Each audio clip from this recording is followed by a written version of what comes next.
नमस्कार स्टूडेंट, स्वागत है आपका अपने चैनल डुग्गू कोचिंग सेंटर में। आज मैं आपको बताने जा रहा हूं जो आपका विज्ञान का पेपर है, ठीक है, उसके मोस्ट आईएमपी क्वेश्चन बता रहा हूं जो बार बार रिपीटेड होते हैं। और अभी तक आपने डुग्गू कोचिंग सेंटर की ऐप को डाउनलोड नहीं किया हो तो डाउनलोड कर लीजिएगा। उसके बाद आपको चैनल को सब्सक्राइब करना है डुग्गू कोचिंग सेंटर को। इसमें सारे 10th क्लास के ऑल सब्जेक्ट में पढ़ा रहा हूँ और अभी आपको 5 से 6 लाइव क्लास में डेली ले रहा हूँ, जिसमें कि आपको साइंस हो गया, कभी सोशल साइंस, कभी मैथ्स की क्लास में ले रहा हूँ। तो जो भी त्रैमासिक की परीक्षा के हिसाब से मैं आज की क्लास में आपके लिए लेकर आया हूँ। तो देखिएगा, इसमें सबसे पहले आपको पढ़ना है कि जिन अभिक्रिया में ऊष्मा का अवशोषण होता है उन्हें क्या कहते हैं। निम्नलिखित में से कौन सा रासायनिक अभिक्रिया नहीं है।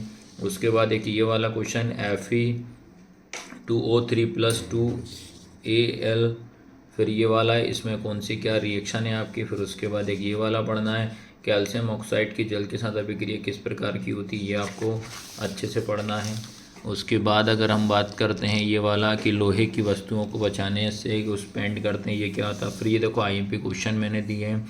उष्मा क्षेपीय अभिक्रिया किसे कहते हैं, उष्मा शोषीय अभिक्रिया किसे कहते हैं, श्वसन को उष्मा अभिक्रिया क्यों कहते हैं, विस्थापन द्विविस्थापन अभिक्रिया वाला, आलू चिप्स के पैकेट को नाइट्रोजन से प्रभावित क्यों किया जाता है, वायु में जलाने के पूर्व मैग्नीशियम रिबन को साफ क्यों करते हैं, ये वाला पढ़ना है।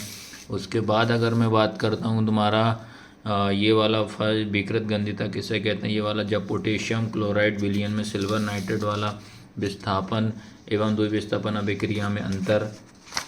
उसके बाद हम बात करते हैं आपका कि भोजन नली का कौन सा भाग यकृत से पित्तरस प्राप्त करता है। उसके बाद मनुष्य के पाचन तंत्र में हाइड्रोक्लोरिक अम्ल का स्त्रावण वाला हो जाएगा।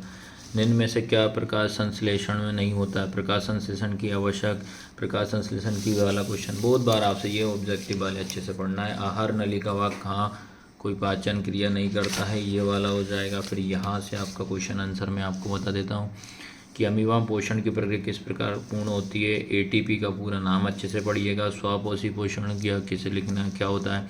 हरे पौधे अपना भोजन किस प्रक्रिया के बनाते हैं। भोजन के पाचन में लार की भूमिका क्या है। धमनी शिरा में अंतर, ये पढ़ना है।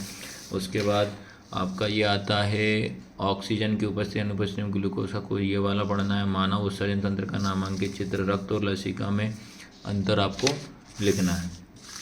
फिर उसके बाद आता है तुम्हारा प्रतिवर्ती चाप में सूचनाओं ग्रहण करने की तंत्रिका कोशिका, मनुष्य में आयोडीन की कमी कौन सा रोग होता है, किस हार्मोन की कमी से मधुमेह रोग होता है, मास्टर ग्रंथि के नाम किस तरह स्त्रावित होता है, न्यूरॉन किसे कहते हैं, ये हो गया। उसके बाद हम बात करते हैं हार्मोन किसे कहते हैं, मस्तिष्क को स्पर्श की प्रत्यावर्ती क्रिया क्या होती है। फिर उसके बाद आपका पादप हार्मोन के लिए, फिर पादप हार्मोन साइटोकिनोन के 2 कार्य लिखना, तंत्रिका कोशिका प्रतिवर्ती मनुष्य के, इसका आपको डायग्राम बनाने हैं। डायग्राम पक्का आपसे पूछता है कि ये वाला डायग्राम अच्छे से पढ़ के जाइएगा। फिर उसके बाद 9 चैप्टर में आपका आता है गोली दर्पण की फोकस दूरी, इनकी प्रक्रिया क्या है। जब कोई प्रकाश सघन से विरल में प्रवेश करता है वाहनों के पीछे दृश्य देखने के लिए, उत्तल दर्पण सदैव होता है, ये पढ़ना है।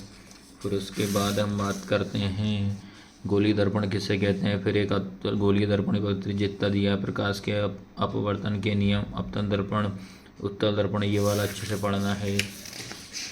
तो बेटा आप इतना पढ़ना है। और उसके बाद एक हमारा पर्यावरण वाला चैप्टर भी है, इससे आपको ये पढ़ना है कि फलों के छिलके एक नींबू जैव निर्मीकरणीय पदार्थ होता है, सबसे बड़ा भारी तंत्र महासागर, ये वाला पढ़ना है। फिर ऊर्जा का पिरामिडिक सदैव सीधा होता है। फिर ओजोन परत की हानि पहुंचाने वाला। फिर विश्व पर्यावरण दिवस उत्पादक किसी परितंत्र घटक, एक परितंत्र का, ये वाला। तो मैं बता दे रहा हूँ इतने सारे आप क्वेश्चन कर लीजिए, आपका साइंस का पेपर आराम से निकल जाएगा। क्लास कैसी लगी, लाइक और सब्सक्राइब जरूर करना है। धन्यवाद।